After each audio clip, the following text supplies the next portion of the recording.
రాహుకాలంలో సాంప్రదాయ హిందూ విశ్వాసాల ప్రకారం శుభకార్యాలు, ముఖ్యమైన పనులు మానేయటం మంచిదని భావిస్తారు.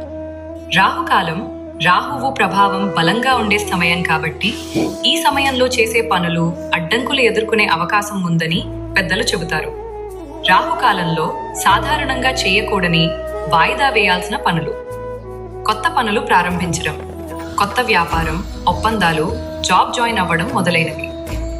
ఇంటి గృహప్రవేశం, కొత్త ఇంట్లోకి అడుగు పెట్టడం, వాహనం కొనుగోలు లేదా మొదటిసారి తీసుకెళ్లడం, పూజ, నంబర్ ప్లేట్ వేయించడం, పెళ్లి, నిశ్చయతాంబూలం, సీమంతం వంటి శుభకార్యాలు, భూమి కొనుగోలు, రిజిస్ట్రేషన్, ఇల్లు ప్లాన్ చేయడం, ముహూర్త సమయం నిర్ణయించే పనులు, పండితులతో మాట్లాడటం కూడా వాయిదా వేయవచ్చు.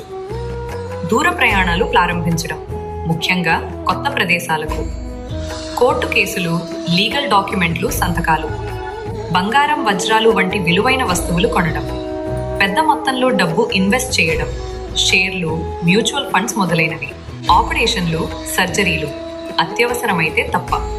రాహుకాలంలో చేయవచ్చు: రోజువారీ ఇంటి పనులు, ఆఫీస్ పని, తినడం, నిద్రపోవడం, చదువుకోవడం, పాఠాలు నేర్చుకోవడం, దైవ ఆరాధన, పూజలు, జపం, ధ్యానం.